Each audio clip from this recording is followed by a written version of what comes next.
My belief is that the biggest impediment to innovation in organizations is people's fear. Fear of making mistakes, fear of trying something that doesn't work, fear of investing in a project that turns out not to be successful. And that fear is real.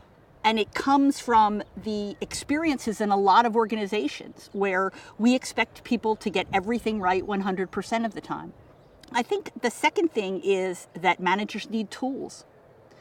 For people who are intuitively entrepreneurial and creative, they just do what comes naturally to them. But most managers aren't like that. In fact, most people aren't like that. If you want us to be creative, you have to help us. You have to give us a set of tools that help us to be what I think of as data-driven in our creativity. So for instance, you can put me in a room and say, here's a paperclip. I want you to make up 10 creative uses for this paperclip. And after 2, my mind is a blank, right? And we think that's what being creative and innovative is really about. But it's not. It's give me some deep insights about my customers and then ask me to come up with ideas. And in that case, I can come up with a lot of good ideas, but I need that preparation and the tools to develop those insights. And so I think this issue of fear and structure and tools kind of all come together as part of helping managers to be more effective at this kind of work. When you talk to designers, like any group of specialists, everyone has their own language for their process, and everyone's made up their own names and calls it something different.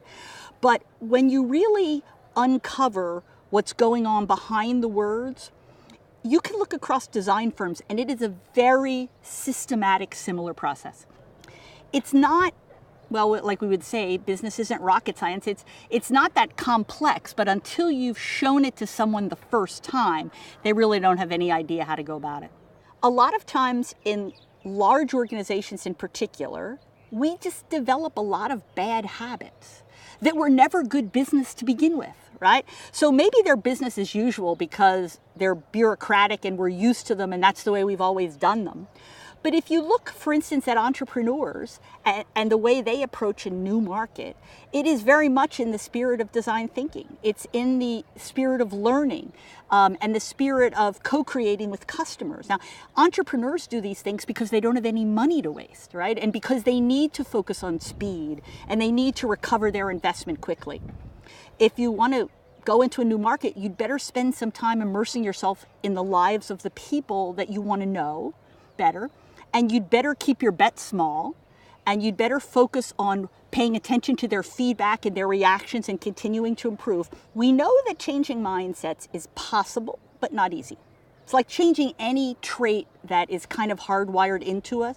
Our preferences unconsciously determine our behaviors. So I think the first step is to give people conscious awareness of the mindset they're using so that they can kind of stop themselves and say, well, right now, it's my fear of failure that's causing me to back away from action.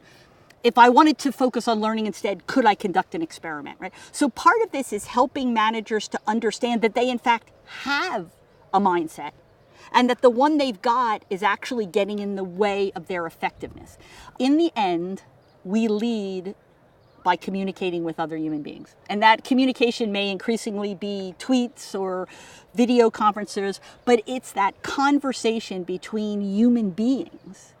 That's where leadership happens, right? And there's just no alternative for that, I think. So if a leader wants people to change, if I want to learn to know my customers better, the obvious way to do it is to spend time with them and listen, not try and sell them.